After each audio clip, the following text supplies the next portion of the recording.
మహాపరిశుద్ధుడా, మహాగణుడా, నీ ఘనమైన శ్రేష్టమైన నామానికి వందనాలు, స్తోత్రాలు తండ్రి.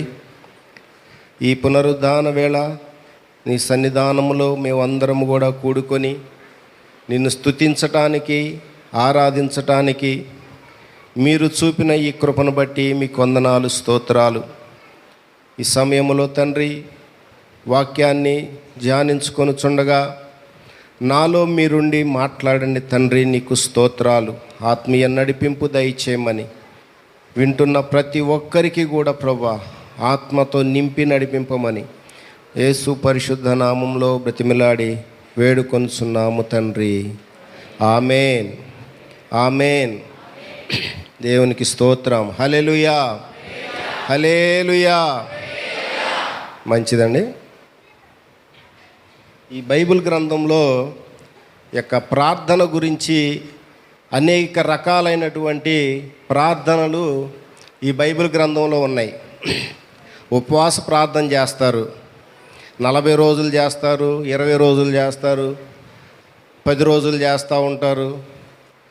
మోకాళ్ళుని ప్రార్థన చేస్తూ ఉంటారు, సంఘముతో కూడి ప్రార్థన చేస్తూ ఉంటారు, కుటుంబంతో కూడి ప్రార్థన చేస్తూ ఉంటారు, ఏకాంతముగా ఉండి ప్రార్థన చేస్తూ ఉంటారు.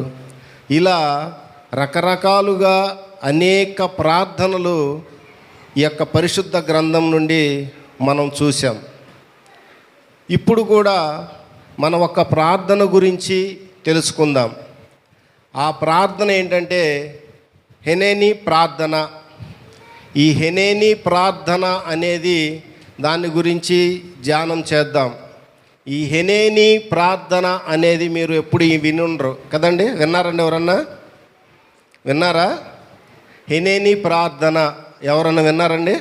ఎవరు వినలేదు కదా. మంచిది. ఈ రోజున ఆ యొక్క మాట గురించి ధ్యానం చేసుకుందాం. మీకు ఈ మాట కొత్తదిగా ఉండొచ్చు, కానీ బైబిల్లో ఆ యొక్క వాక్యాన్ని చూసిన తర్వాత ఇది తెలిసిన వాక్యమే అని మీకు అనిపిస్తుంది అన్నమాట. హెనేనీ ప్రార్థన గురించి కొద్దిసేపు మనం ధ్యానం చేసుకుందాం. చూద్దామండి.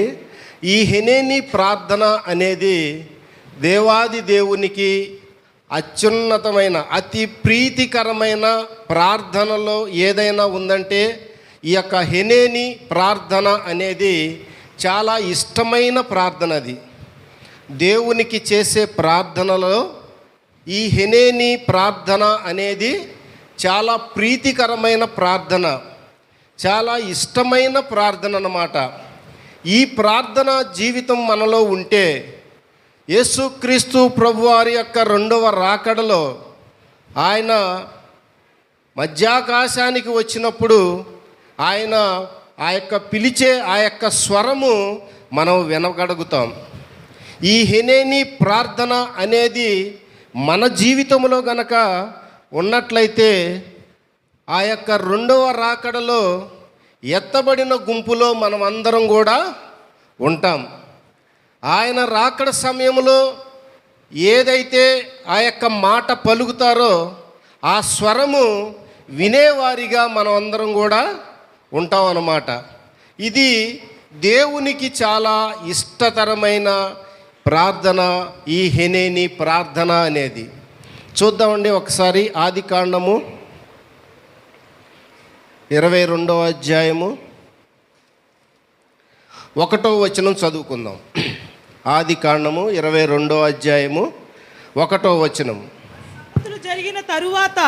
ఆ సంగతులు జరిగిన తరువాత దేవుడు అబ్రహామును పరిశోధించెను. ఎట్లనగా ఆయన అబ్రహామా అని పిలువగా అతడు చిత్తము ప్రభువా అనెను. చాలండి. ఇక్కడ దేవాది దేవుడు అబ్రహాము గారిని పరిశోధన చేశాడు. ఈయన నా మాట వినగలుగుతాడా లేదా, నేను చెప్పిన మాట వింటాడా లేదా, నేను చెప్పిన పని చేయగలుగుతాడా లేదా అనేది దేవాది దేవుడు అబ్రహాము గారిని పరిశోధన చేశాడు. పరిశోధన చేసి ఏమంటున్నాడు? ఆయన అబ్రహామా అని పిలిచాడు. పిలిచినప్పుడు ఈ అబ్రహాము గారు ఏమంటున్నాడంటే, చిత్తము ప్రభువా అనెను. చిత్తము ప్రభువా అనెను. ఈ చిత్తము ప్రభువా అనే మాటనే హెబ్రీ భాషలో హెనేని అంటారు.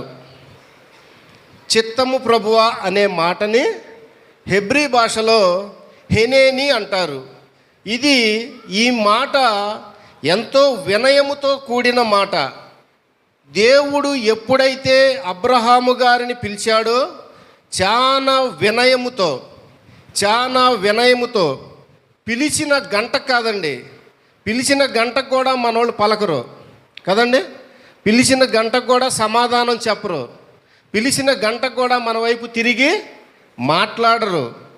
కానీ ఈ అబ్రహాము గారు దేవుడు ఎప్పుడైతే పిలిచాడో పిలిచిన వెంటనే ఏమంటున్నాడంటే, చిత్తము ప్రభువా అంటున్నాడు. దేవుడు ఏం చెప్తా ఉన్నాడు?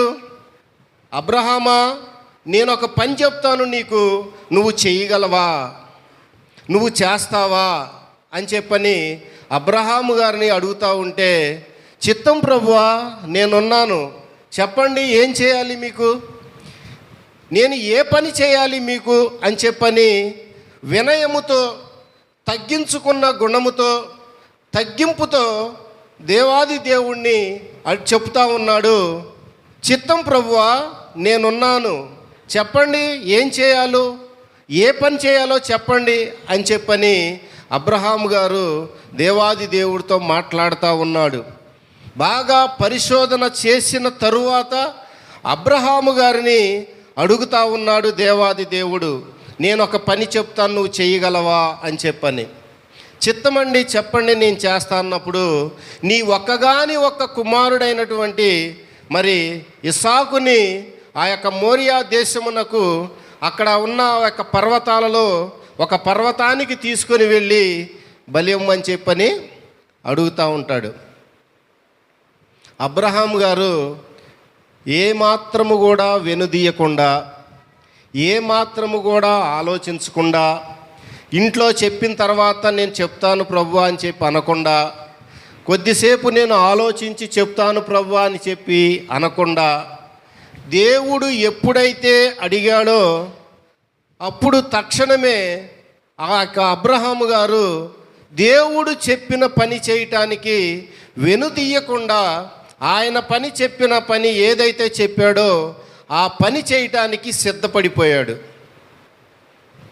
ఇంట్లో భార్యతో చెప్పాలని, పక్క వాళ్ళతో చెప్పాలని, ఆలోచన చేసుకోవాలని ఎప్పుడూ అనలేదండి. ఈ రోజున దైవజనులు మన దగ్గరికి వచ్చి, అయ్యా ఈ లోకంలో ఉన్నదంతా శాశ్వతం కాదు, ఈ లోకంలో ఉన్నదంతా అశాశ్వతం అయ్యా, ఇది శాశ్వతము కాదు, పరలోక రాజ్యం మనకు శాశ్వతమైంది, ఇప్పుడు వరకు తెలుసో తెలియకో పాపం చేసావు నువ్వు, తప్పిదములు చేసావు నువ్వు, క్షమించే దేవుడు ఉన్నాడయ్యా, మందిరానికి రాయ్యా, ప్రార్థన చేసుకోయ్యా అని చెప్పని దైవజనులు మన ఇంటికి వచ్చి, మన దగ్గరకు వచ్చి మరి చక్కగా పలకరించి చెప్తా ఉంటే, ఈ రోజున మనలో నుంచి వచ్చే సమాధానం ఏంటంటే, చూద్దాంలే అయ్య గారు, ఇంకా చాలా సమయం ఉంది కదా, ఇంకా నాది చిన్న వయసే కదా, ఇంకా ఇంట్లో పిల్లల పెళ్ళిళ్ళు చేయాలి, ఇంకా ఇంట్లో చాలా సమకూర్చాల్సింది చాలా ఉంది, ఇంకా టైం ఉంది కదా చేద్దాంలేండి అని చెప్పని ఎక్కువగా కాలాతీతం చేస్తూ ఉంటారు. దేవుని రాకడ అంచె గడియలలో ఉందండి, అంచె దినాలు కాదు, అంచె గడియలు, అంటే ఈ క్షణమా ఆ క్షణమా అన్నట్టుగా ఉంది. ఇంకా నువ్వు మనసు మార్చుకోకపోతే, ఇంకా నీ యొక్క పాప రోత జీవితాన్ని గనక కడుక్కోకపోతే, ఈ లోకంలో ఉన్న వాటి సంపాదన గురించి నువ్వు పరిగెడతా ఉంటే, ఆ దేవుని రాకడ గనక వచ్చినప్పుడు ఆయన స్వరము నువ్వు వినే స్టేజిలో నువ్వు ఉండవండి.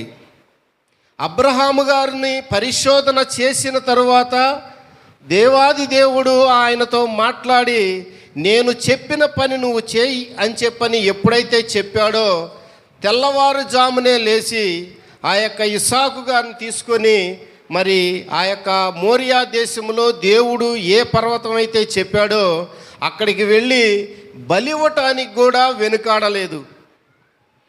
ఈ రోజున నీ జీవితాన్ని మార్చుకొని, నీ పాప జీవితాన్ని మార్చుకొని ఈ లోకాశల్లో పడిపోతున్నావు. మందు తాగమాక, వ్యభిచారం చేయమాక, పేకాట ఆడమాక, మరి బూతులు తిట్టమాక, మంచిగా ఉండు, సక్రమంగా ఉండు, నీ జీవితాన్ని పాడు చేసుకోమాక అని దైవజనులు చెప్తా ఉంటే చూద్దాంలే చేద్దాంలే అంటా ఉన్నారు. కానీ అబ్రహాము గారు తన కొడుకు లేక లేక పుట్టిన కొడుకుని నువ్వు బలీమని చెప్పానంటే ఏమంటున్నాడంటే, చిత్తము ప్రభువా నేనున్నాను, నేను చేస్తాను, మీరు ఏ పని చెప్పినా చేయటానికి నేను సిద్ధముగా ఉన్నాను అని చెప్పని అబ్రహాము గారు దేవాది దేవునితో మాట్లాడుతూ ఉన్నాడు. ఈ రోజున నీ జీవితంలో గనక ఆ యొక్క దేవాది దేవుడు పిలిచినప్పుడు నువ్వు పలకగలిగినట్లయితే, చిత్తం తండ్రి మీరు ఏది చెప్తే అది నేను చేయటానికి నేను సిద్ధముగా ఉన్నాను అని మనం చెప్పగలుగుతామా? ఈ రోజున మనం చెప్పగలుగుతామా అనేది ఒక ప్రశ్న వేసుకోవాలి. చెప్పయ్యా, నీకు ఏం కావాలి, నేను ఏం చేయాలి, నా హృదయాన్ని ఇచ్చేయమంటావా, ఏం చేయమంటావు చెప్పయ్యా అని చెప్పని ఈ రోజున దేవాది దేవుడు స్వరము విని నువ్వు గనక చిత్తం తండ్రి చెప్పయ్యా నీకు ఏం చేయాలో అని నువ్వు చెప్పగలిగే పరిస్థితిలో ఉన్నావా లేదా అనేది ఈ రోజున మనం ఆలోచించుకోవాలండి. ఎంతమంది ఈ రోజున క్రైస్తవ జీవితంలో ఉన్న మరి బాప్తిస్మము తీసుకొని ఆయన సన్నిధికి వస్తానే ఉన్నారు, కానీ నామకార్థ క్రైస్తవులలా బతుకుతున్నవారు అనేక మంది ఉంటా ఉన్నారు. ఈ రోజున దేవాది దేవుడు గనక నీతో మాట్లాడినట్లయితే ఆయన స్వరము విని చిత్తం ప్రభువా నేనున్నాను, నేను చేయగలను అని చెప్పని నువ్వు చెప్పే పరిస్థితిలో ఉన్నావా లేదా అనేది ఒక్కసారి ఆలోచించుకోవాలి. అబ్రహాము దేవుడు చెప్పిన మాట విని ఆయనకి లేక పుట్టిన కుమారుని బలివ్వటానికి ఆ పర్వతం మీదకి తీసుకువెళ్ళిన తర్వాత దేవుడు నేను చెప్పిన పని నువ్వు వెనుదీయకుండా చెప్పిన వెంటనే నువ్వు చేశావు కాబట్టి నిన్ను ఆశీర్వదిస్తున్నాను. ఆకాశ నక్షత్రములు ఎన్నున్నాయో మనం లెక్క పెట్టగలుగుతామా? ఇసుక రేణువులు ఎన్నున్నాయో మనం లెక్క పెట్టగలుగుతామా? అంతగా ఆయన సంతానాన్ని దీవించి ఆశీర్వదించి మరి దేవాది దేవుడు అబ్రహాం గారిని ఆశీర్వదించాడు. ఈ రోజున నిన్ను కూడా ఆశీర్వదించడానికి దేవుడు సిద్ధముగా ఉన్నాడు. కానీ నువ్వు సిద్ధముగా ఉన్నాను ప్రభువా, చిత్తం ప్రభువా చెప్పు, నేను ఏ పనైనా చేస్తాను అని చెప్పగలిగే పరిస్థితిలో నువ్వు ఉన్నావా లేదా అనేది ఒక్కసారి నువ్వు ఆలోచించుకోవాలి. దేవుడు చెప్పిన మాట గనక నువ్వు చెప్పగలిగినట్లయితే నిన్ను ఆశీర్వదించడానికి దేవుడు సిద్ధముగా ఉన్నాడు. దేవునికి స్తోత్రం. హల్లెలూయా, హల్లెలూయా. దేవుడు సిద్ధముగా ఉన్నాడండి. నిన్నగాక మొన్న ఈ మధ్య కర్నూలులో ఒక యాక్సిడెంట్ జరిగింది, తెలుసు కదండి. అందరూ యూట్యూబుల్లో, టీవీల్లో, పేపర్లో చూశారు. భయంకరమైన యాక్సిడెంట్, ఎంతో భయంకరమైన యాక్సిడెంట్. తెల్లవారేపటికి వారి యొక్క గృహాలకి చక్కగా వెళ్ళిపోయేవాళ్ళు ఎంతో సంతోషంగా మరి ఆ యొక్క ఇన్సిడెంట్ జరుగుతుందని వాళ్ళు ఊహించలా. వారి జీవితాల్లో అనేకమైన కోరికలు ఉంటాయి. వారు అనేకమైన ఈ లోకంలో ఉన్న మరి అనేకమైన పనులు చేయాలని, అనేకంగా మరి ఇంకా ఎంజాయ్మెంట్ చేస్తూ ఇంకా మరి ఇష్టానుసారంగా బ్రతకాలని, వారు రకరకాలుగా వారి జీవితంలో మరి బ్రతకాలని చెప్పని ఎన్నో ఆశలతో కలిగి ఉండే ఉంటారు. అవునా కాదా? నేను ఈ లోకంలో ఇంకా సంపాదించుకోవాలి, ఇంకా మరి ఎంజాయ్మెంట్ చేయాలి, విలాసవంతమైన జీవితాన్ని జీవించాలి అని చెప్పని ఆ బస్సులో ప్రయాణము చేసిన వారు మరి అనేక మంది కూడా వాళ్ళు ఆలోచనతో ఉండే ఉంటారు. కానీ రెప్పపాటులో ఆ యొక్క యాక్సిడెంట్ జరిగి మొత్తం 20 మంది దాకా చనిపోయారండి. చూశారండి? వాళ్ళకి ఆలోచన లేదు, వాళ్ళు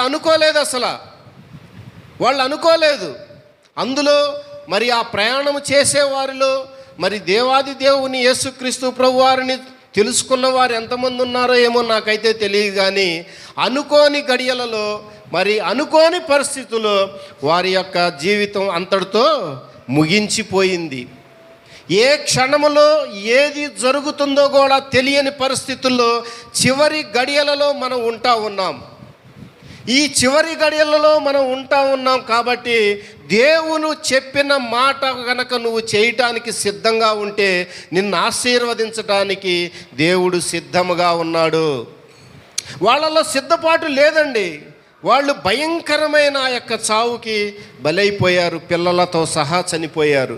ఏ క్షణములో ఏమి జరుగుతుందో కూడా తెలియని పరిస్థితిలో ఉంది. ఈ రోజున మన జీవితాలు గనక సరి చేసుకొని సిద్ధపాటు గనక లేకుండా గనక మనం ఉన్నట్లయితే ఏ క్షణములో ఏం జరుగుతూ ఉందో తెలియదు. కాబట్టి చిత్తం ప్రభువా మీరు చెప్పండి, మీరు ఏది చెబితే అది నేను చేయటానికి సిద్ధముగా ఉన్నాను అని చెప్పని దేవుని ఎదురుగా ధైర్యముగా నువ్వు చెప్పగలిగే స్టేజిలో, చెప్పగలిగిన పరిస్థితిలో నువ్వు ఉన్నావా లేదా అనేది మాత్రం ఒక్కసారి మనం ఆలోచించుకోవాలి. ఏ క్షణంలో ఏమి జరుగుతుందో తెలియట్లేదండి. మనం ఆలోచించుకోవాల్సిన పరిస్థితి ఉంది ఈ రోజున. ఎందుకంటే చివరి గడియలలో మనం ఉన్నాము కాబట్టి ప్రతి ఒక్కరము కూడా ఆ యొక్క దేవాది దేవుని ఎదురుగా వచ్చి చిత్తం ప్రభువా మీరు ఏం చెప్తారో చెప్పండి, నేను ఆ పని చేస్తాను అనే చెప్పే ధైర్యముగా మనం అందరం కూడా ఉండాలి. హల్లెలూయా, హల్లెలూయా. అలాగే మరి సమూయేలు మొదటి గ్రంథం చూద్దాం. సమూయేలు మొదటి గ్రంథము 3వ అధ్యాయము 1వ వచనం నుంచి 4వ వచనం దాకా చదువుదాం. బాలుడైన సమూయేలు ఏలీ ఎదుట యెహోవాకు పరిచర్య చేయుచుండెను. ఆ దినములలో యెహోవా వాక్కు ప్రత్యక్షమగుట అరుదు. ప్రత్యక్షము తరచుగా తటస్థించుట లేదు. ఆ కాలమందు ఏలీ కన్నులు మందదృష్టి గలవైనందున అతడు చూడలేక తన స్థలమందు పండుకొని ఉండగాను దీపము ఆరిపోక మునుపు సమూయేలు దేవుని మందసమునున్న యెహోవా మందిరములో పండుకొని ఉండగాను యెహోవా సమూయేలును పిలిచెను. అతడు చిత్తమండి నేనున్నానని చెప్తున్నాడు. సమూయేలు చెప్తా ఉన్నాడు. దేవుడు పిలిచినప్పుడు చిత్తమండి నేనున్నాను అని చెప్పని దేవునితో మాట్లాడుతూ ఉన్నాడు. అక్కడ ఏలియా గారు కూడా ఉన్నాడు. ఏలియా గారు ఉన్నారు. ఆయనకి వినపడని స్వరము ఈ యొక్క సమూయేలు గారికి వినపడింది. ఏలీ గారికి ఎందుకు వినపడలేదు, సమూయేలు గారికే ఎందుకు వినపడింది అంటే ఏలీ గారికి 2 కుమారులు ఉన్నారు. ఏలీ గారికి 2 కుమారులు ఉన్నారు. వారు దుష్టత్వములో బ్రతుకుతూ ఉన్నారు. చాలా దుర్మార్గపు పనులు చేస్తూ జీవిస్తూ ఉన్నారు. ప్రత్యక్ష గుడారము దగ్గరికి పని చేస్తానికి వచ్చిన స్త్రీలతో అసభ్యంగా ప్రవర్తిస్తూ వారి యొక్క జీవితాన్ని గడుపుతూ దుర్మార్గపు పనులు చేసే పరిస్థితిలో ఏలీ కుమారులు ఉన్నారు. ఏలీ గారు కూడా ఆ యొక్క కుమారులకి ఆ యొక్క బిడ్డలకి చెప్పలేని పరిస్థితిలో ఉన్నాడు. దుష్టత్వంలో ఉండిపోయారు. వాళ్ళంతా దుర్మార్గపు పనులు చేస్తూ ఉన్నారు. ఆ యొక్క స్త్రీలను అసభ్యకరంగా చేస్తూ ఉన్నారు ఈ యొక్క ఏలీ కుమారులు. ఏలీ గారి దృష్టికి వచ్చింది, అయ్యా మీరు ఈ రకంగా చేస్తూ ఉన్నారు, అది చేయటం మంచిది కాదు, పద్ధతి కాదు, మీ పద్ధతి మార్చుకోండి అని చెప్పని ఏలీ గారు చెప్తే ఆయన మాట కూడా వినని పరిస్థితిలో ఉన్నారు. ఏలీ గారు ఒక యాజకుడు. మందిరములో ఉదయం నుంచి సాయంత్రం దాకా ఉంటాడు. ప్రార్థన జీవితం కలిగిన వాడే, మంచివాడే.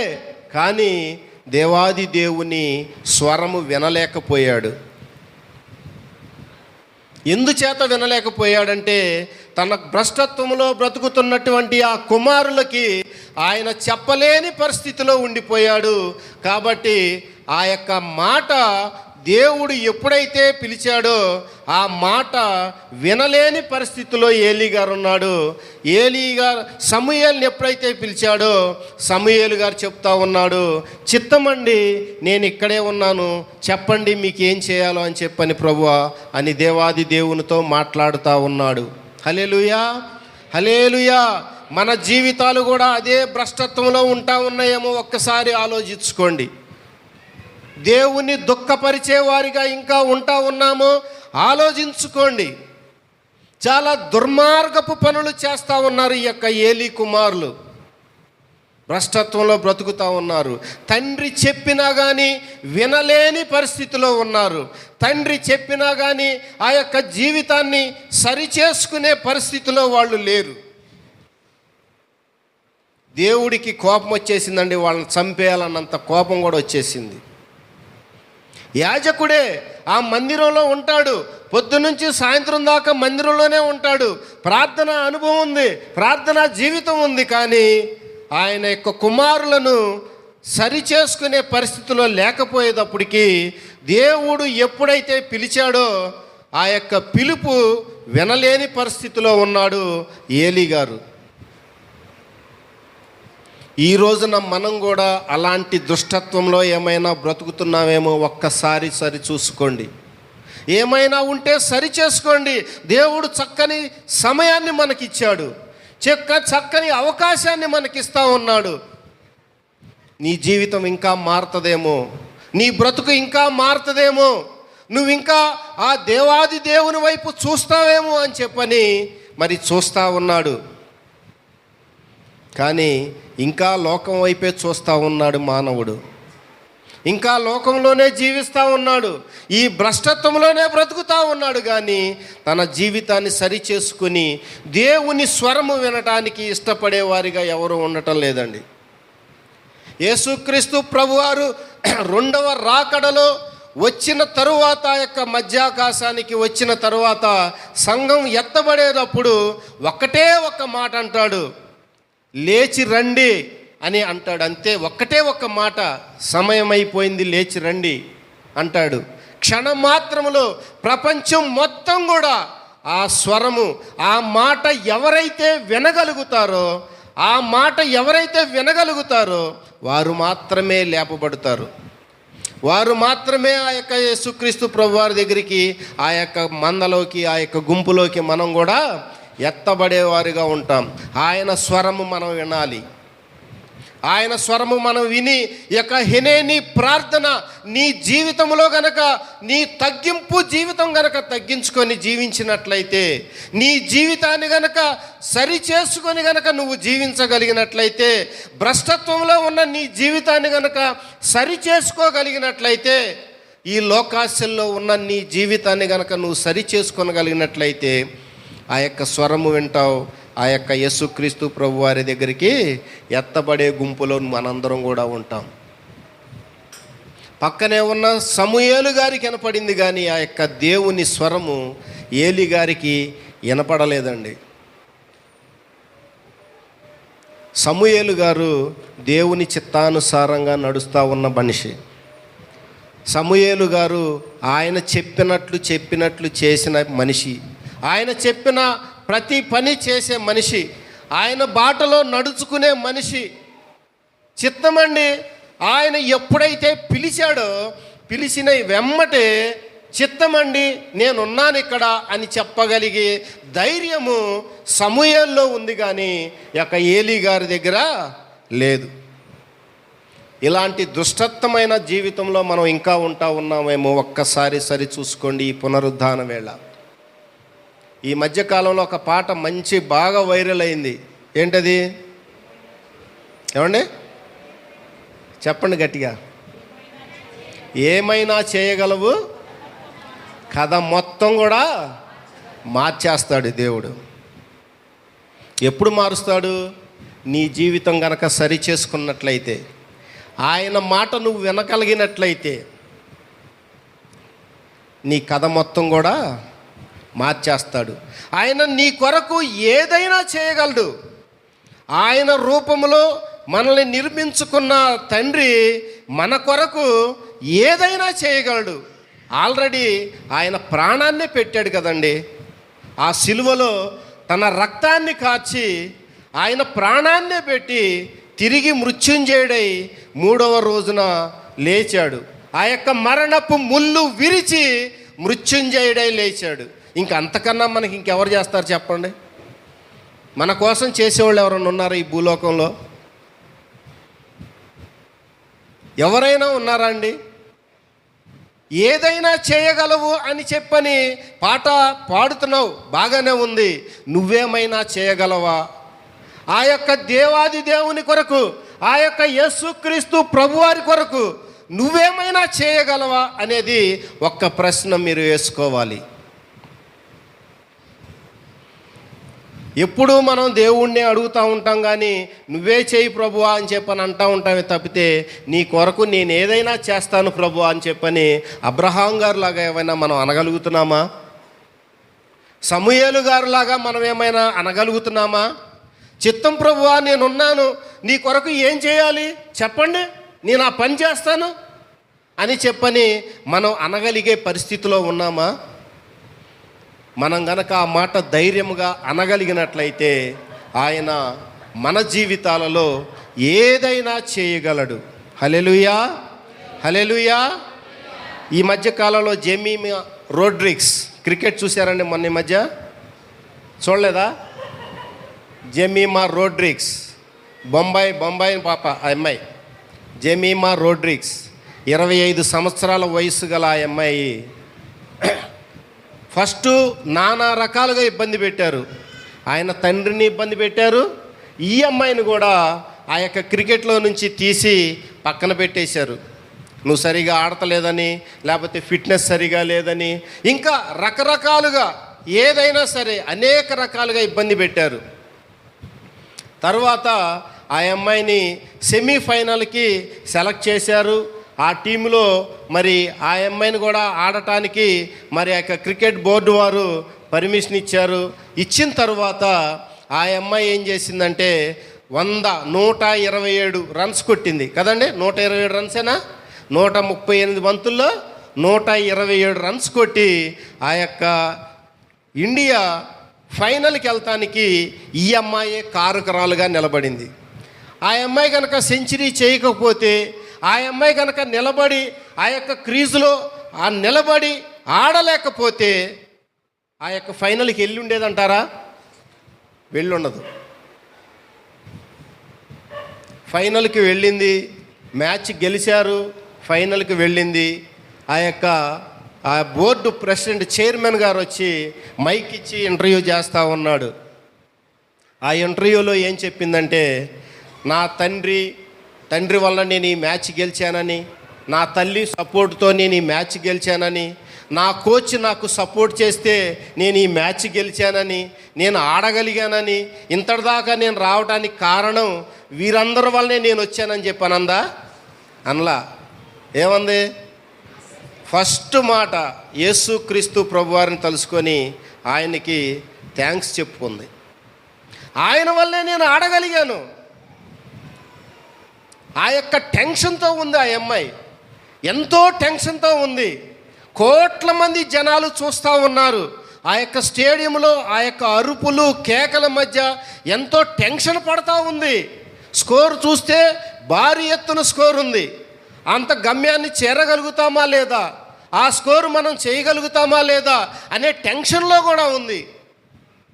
అయినా సరే యుద్ధము యెహోవాదే అని చెప్పని, నేను నిలబడతాను, నన్ను నడిపించేది ఆయనే అని చెప్పని కన్నీటితో వేల కోట్ల మంది ప్రజానికం ముందు ధైర్యముగా చెప్పగలిగిన ఆ యొక్క అమ్మాయిని మరి దేవాది దేవుణ్ణి ఎంతగానో కీర్తించింది, ఎంతగానో ఘనపరిచింది.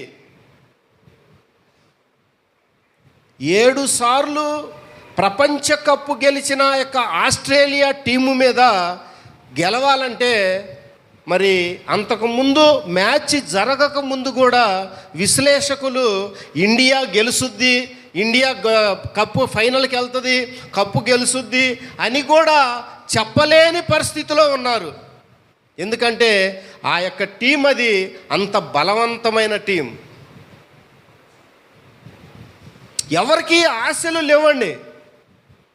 గెలుస్తుంది, ఇది ఫైనల్కి వెళ్తారు, వీళ్ళు ఫైనల్లో కప్పు గెలుస్తారు అనే ఆశలు ఎవ్వరికీ లేవు. అందరూ కూడా ఆస్ట్రేలియాకి సపోర్ట్ చేస్తూనే మాట్లాడారు, కానీ మన భారతదేశానికి మరి సపోర్ట్ చేస్తూ మాట్లాడలేకపోయారు. ఎందుకంటే మన ముందున్న స్కోర్ ఏమో భారీ ఎత్తునుంది.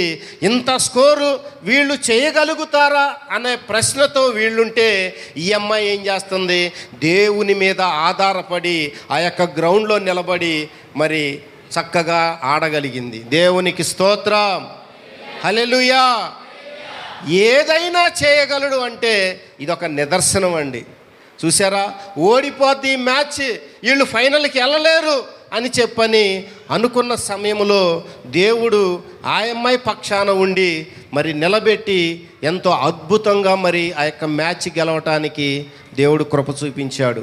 ఏదైనా చేయగలడు, నువ్వు అవ్వదు, నా వల్ల కాదు, ఇది నా జీవితంలో నేను సాధించలేను, నేను ఏమీ చేయలేను, క్లిష్ట పరిస్థితిలో ఉన్నాను, నాకు ఎవరు కూడా సహాయము చేయట్లేదని చెప్పని నువ్వు అనుకుంటూ ఉన్నావేమో ఈ రోజున. నీ కథ మొత్తం కూడా మార్చే దేవుడు మనకున్నాడు. ఆ రోజు మ్యాచ్ గెలిచింది, ఫైనల్కి వెళ్ళారు.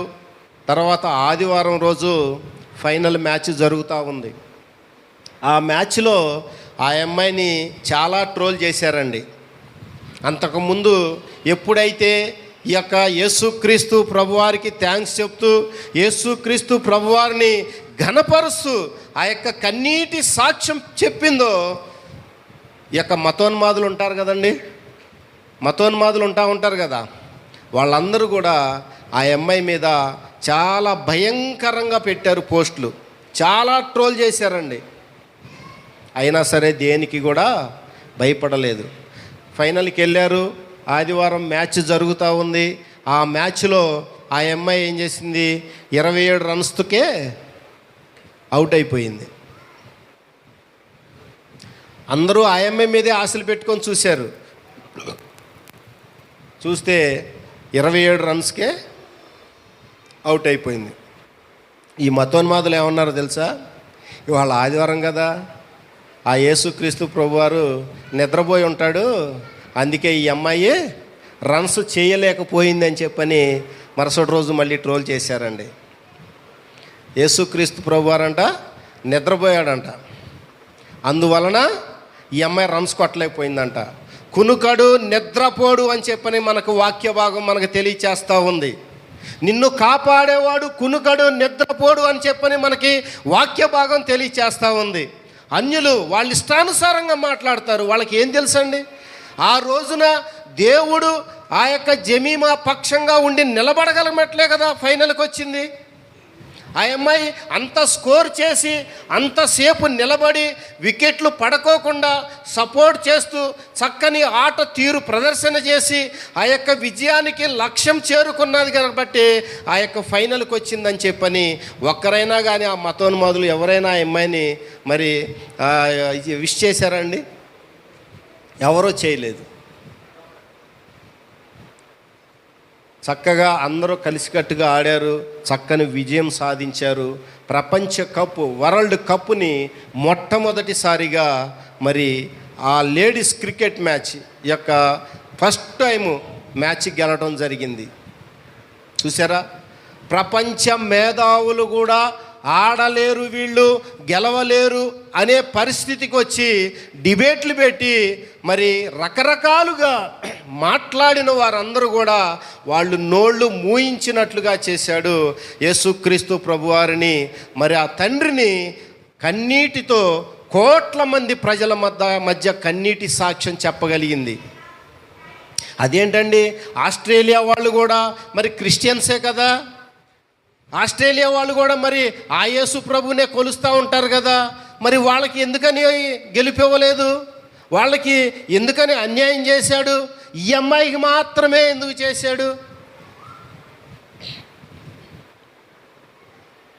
ఎంతోమంది రకరకాలైన మాటలతో కామెంట్స్ చేశారండి.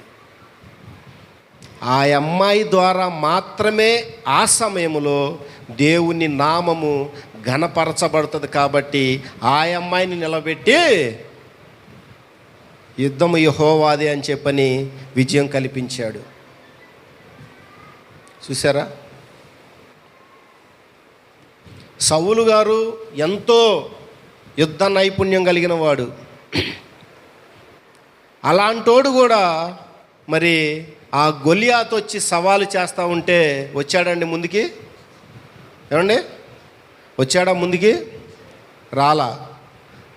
ఆ యొక్క దావీదు గారిని, చిన్న పిల్లోడైనటువంటి దావీదు గారిని ఆ సమయంలో దేవుడు ఆ రకంగా వాడుకొని దేవుని నామము ఘనపరచటానికి ఆ రోజున అక్కడ ఆయన నిలబెట్టి ఆయన పక్షాన యుద్ధము చేసి విజయం సాధించగలిగారు. క్రైస్తవులైనా ఎవరినైనా సరే, వారు హిందువు అయినా సరే, వారు మతోన్మాదులైనా సరే, క్రైస్తవులైనా సరే, ఎవరినైనా ఈ భూ ప్రపంచంలో ఉన్న ప్రతి ఒక్కరిని కూడా దేవాది దేవుడు తోడుగానే ఉండి నడిపిస్తూ ఉంటాడండి. అదే ఆస్ట్రేలియా వాళ్ళు కనుక ఆ రోజు కనుక గెలుస్తున్నట్లయితే అంత కన్నీటి సాక్ష్యం వాళ్ళు చెప్పగలిగి ఉండేవాళ్ళ? అంతమంది మధ్యలో చెప్పగలిగేవాళ్ళు కాదండి.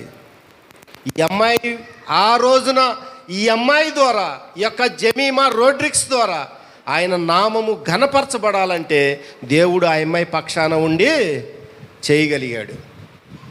కాబట్టి అంతటి విజయాన్ని పొందగలిగారు.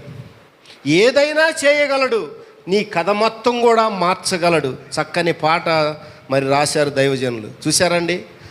ఆ జీవితం మన జీవితంలో కూడా మరి దేవుడు ఏదైనా చేయటానికి సిద్ధంగా ఉన్నాడు. ఈ రోజున చిత్తం ప్రభువా, నేనున్నాను, నీకు ఏం చేయాలో చెప్పయ్యా, నేను ఏం పని చేయాలి, నేను ఎలా ఉండాలో నాకు చెప్పు ప్రభు అని చెప్పని ఈ రోజున దేవుని ఎదుటకు వచ్చి నువ్వు ధైర్యంగా గనక మాట్లాడిగే పరిస్థితిలో ఉన్నావా లేదా అనేది ఒక్కసారి మనం ప్రశ్న వేసుకోవాలండి. నీ పక్షాన ఏదైనా చేయడానికి సిద్ధంగా ఉన్న తండ్రి మార్గంలోకి నువ్వు రాగలుగుతున్నావా లేదా అనేది ఒక్కసారి చూసుకోండి.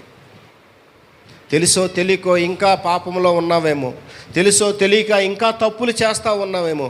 మానవుల సహజం అండి, నైజం, అది పడిపోతూ ఉంటాం. కానీ ప్రార్థన అనుభవం కనుక మనం కలిగినట్లయితే, ప్రార్థనా జీవితం కనుక మనం కలిగి ఉన్నట్లయితే ఈ రోజున మనం దేవుని ఎదుటకు నిలబడి చిత్తం ప్రభువా నేనున్నాను, మీరు చెప్పండి ఏ పనైనా నేను చేస్తానని నువ్వు ధైర్యంగా చెప్పగలిగే పరిస్థితిలోకి రాగలవు. దేవునికి స్తోత్రం. హల్లెలూయా, హల్లెలూయా. దేవుడి కొద్ది మాటలు దీవించి ఆశీర్వదించునుగాక. ఆమేన్. ప్రార్థన చేసుకుందాం. సకల ఆశీర్వాదములకు కారణభూతుడవైన మా ప్రియ పరలోకపు తండ్రి యేసయ్యా, నీ కొందనాలు, స్తోత్రాలు అయ్యా.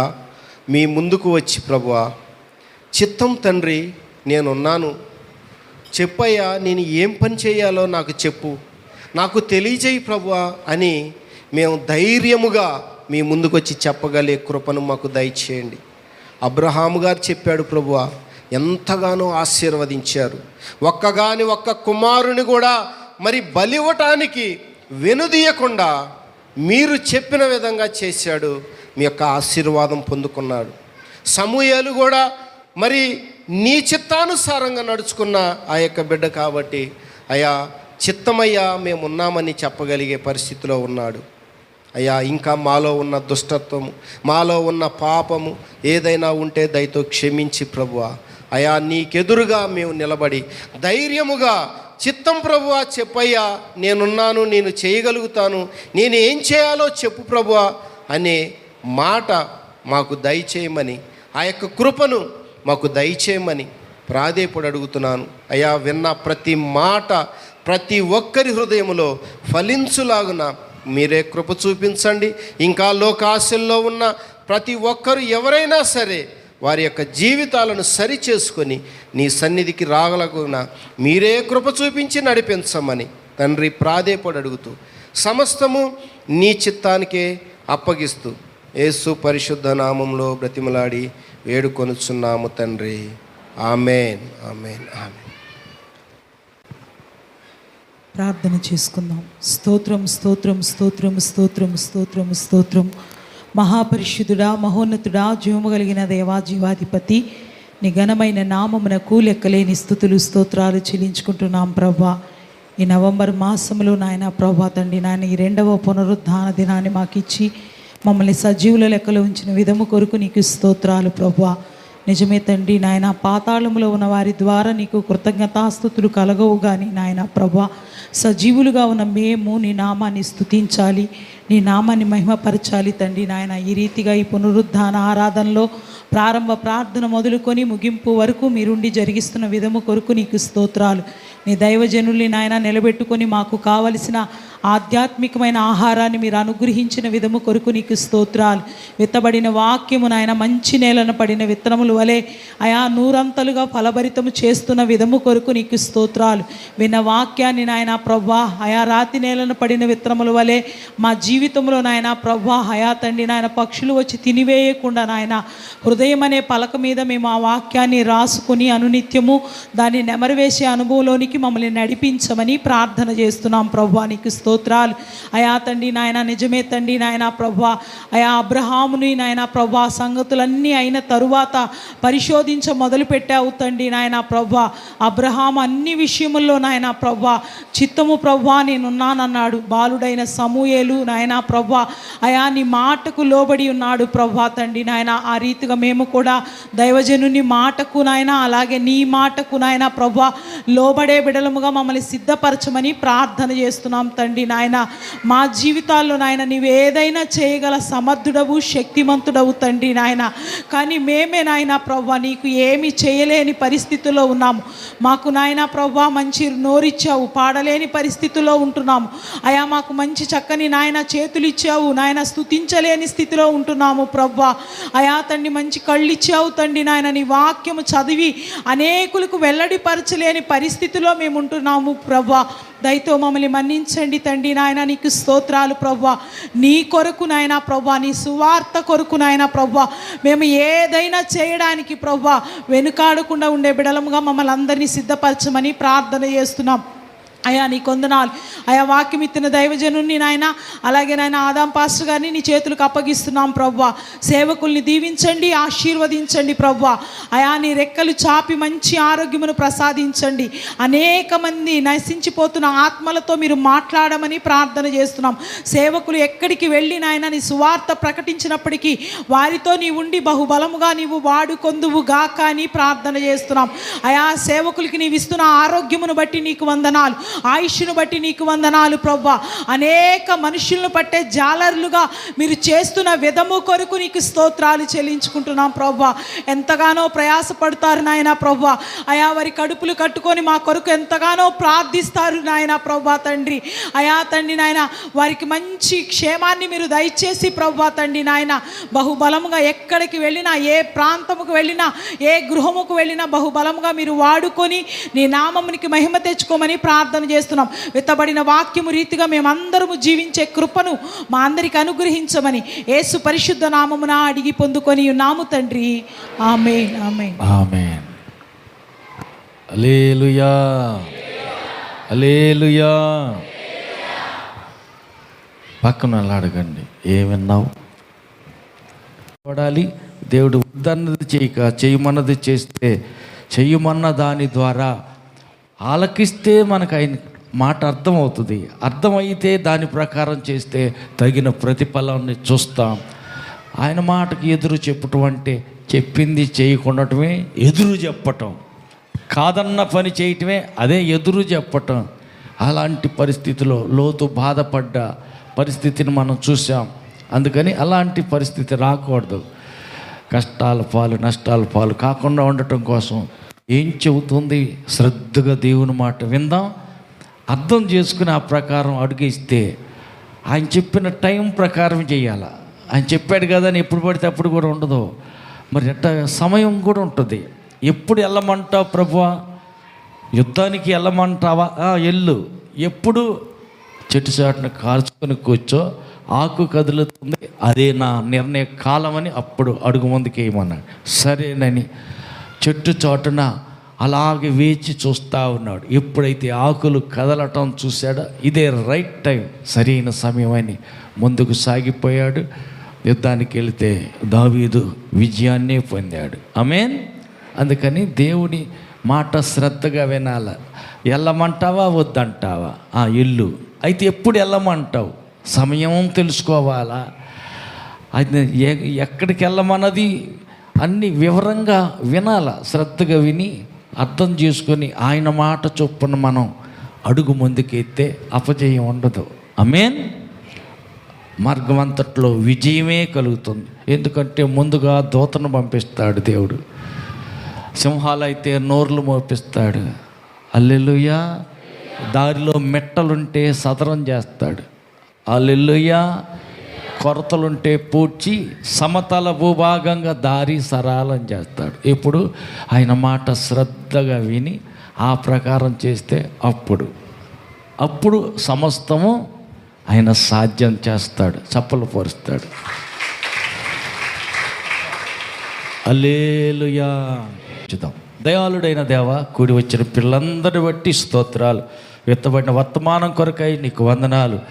బర్త్డే జరుపుకున్న జాస్మిన్ బట్టి నీకు వందనాలు. కృపగల హస్తాన్ని చాపి పాపను దైవ కృపలో, మనుషుల దయలో, దేవుని భయభక్తిలో వర్ధిల్ల చేయమని ప్రార్థిస్తున్నా. హాస్పిటల్లో ఉన్న అంజమ్మ త్వరగా కాలు సెట్ అయి లేచి నడిచి యథారీతిగా నిన్ను కనపరచట్లు కృప దయచేయండి.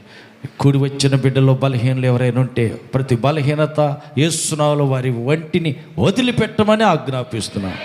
ప్రతి రోగం యేసునామములో అదృశ్యమైపోవునుగాక. ప్రతి సమస్య బిడ్డలను వదిలి పారిపోవునుగాక.